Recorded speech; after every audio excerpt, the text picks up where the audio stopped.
एक था सौदागर, जिसके एक मामूली गुलाम ने उसके इकलौते बेटे को डूबने से बचाया था। सौदागर ने खुश होकर उसे आज़ाद तो किया ही, इसके अलावा जहाज भरकर व्यवहार की विभिन्न चीज़ें बख्शिश में दे दी और कहा, समुद्र पार करके विदेश जाओ। इन सामानों को बेचकर जो तुम कमाओगे वह तुम्हारा होगा। वह गुलाम अपने मालिक से विदा लेकर जहाज से व्यापार करने रवाना हो गया, मगर व्यापार करना संभव नहीं हुआ। बीच समुद्र में उठे भयंकर तूफान ने जहाज को चकनाचूर करके उसमें लदे माल और लोगों को इस तरह डुबो दिया कि किसी का कुछ पता नहीं चला। वह गुलाम बड़े कष्टों से डूबता उतरता आखिरकार एक द्वीप पर पहुंचा। तट पर पहुंचकर उसने चारों तरफ नज़र फेरी तो उसके जहाज का कोई चिन्ह भी उसे नहीं नजर आया, न उसका कोई आदमी ही दिखाई पड़ा। तब वह हलात होकर समुद्र किनारे की रेत पर बैठ गया।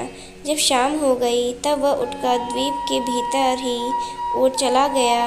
वहाँ उसने खूब बड़े बड़े पेड़ों का जंगल मिला, फिर काफ़ी बड़ा मैदान और उसके ठीक बीच बीच में एक खूबसूरत शहर नज़र आया। शहर के फाटक से हाथों में मशाल लिए काफ़ी लोग बाहर आ रहे थे। उसे देखते ही वे सभी लोग उसे महाराज कहकर ही संबोधित कर रहे थे। शुभागमन हुक्म महाराज झटपट वह काम कर देते। यह सब देख कर तो वह बेचारा हैरान रह गया। उसे लगा ये शायद कोई सपना है या उसका दिमाग खराब हो गया है, जिससे एक ऐसा लग रहा था। लेकिन धीरे धीरे उसकी समझ में आ गया कि ये सब जो हो रहा है वो पूरी तरह सत्य है। तब उसने लोगों से कहा, यह क्या मजारी है, ज़रा मुझे बताओ तो, मेरी तो कुछ भी समझ में नहीं आ रहा है।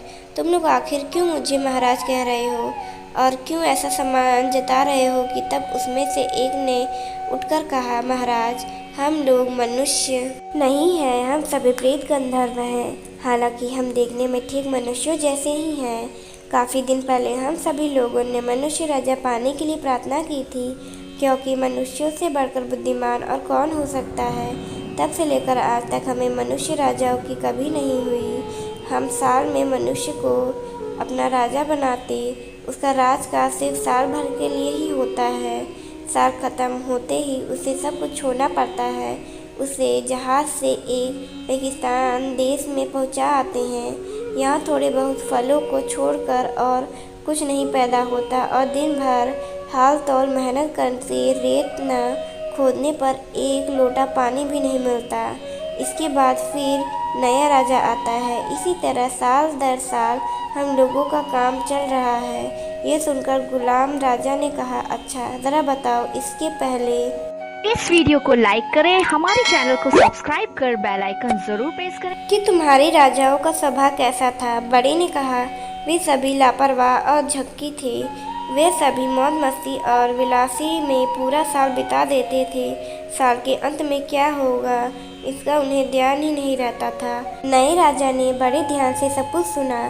साल के अंत में उसका क्या होगा ये सोचकर उसे कोई दिनों तक नींद नहीं आई। इसके बाद उसने देश के सर्वाधिक ज्ञानी और पंडितों को बुलाया और कहा।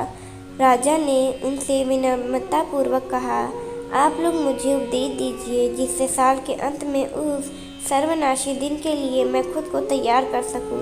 तब उनमें से जो सबसे ज़्यादा बुद्ध था उसने कहा, महाराज अब आप खाली हाथ आए हैं, खाली हाथ ही फिर आपको उस देश में जाना पड़ेगा। लेकिन इस एक साल में आप हमसे जो भी चाहे काम करवा सकते हैं। मेरा सुझाव है अब इस समय इस राज्य के उस्ताद लोगों को उस देश में भेजकर वहाँ घर बार बनवा कर खेती बाड़ी का व्यवस्था करके चारों तरफ मनोरम वातावरण बनवा लें। तब तक फल फूल से वह देश भर जाएगा। यहाँ का राजपाट खत्म होने के बाद आप वहाँ जाकर सुख से वहाँ का राजपाट भोग सकेंगे। साल तो देखते देखते बीत जाएगा, मगर आपको काफ़ी काम करवा है, इसलिए मेरी राय है कि आप इस वक्त आराम न करके अपना भविष्य बना लीजिए।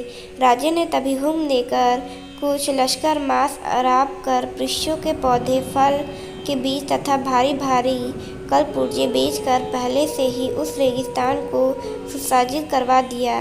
उसके बाद साल जब खत्म होने को आया तब वहाँ की प्रजा ने उसका छत्र, राजकुटुंब, राजदंड आदि सब वापस ले लिया। उसकी राजसी पोशाक उतारवा कर साल भर पहने हुए वही मामूली कपड़े पहनाकर उसे जहाज में चढ़ाकर उस रेगिस्तानी देश में भेज दिया। लेकिन अब वहाँ रेगिस्तान कहाँ था। चारों तरफ घर बार, राह घाट, ताल और बगीचे नजर आ रहे थे।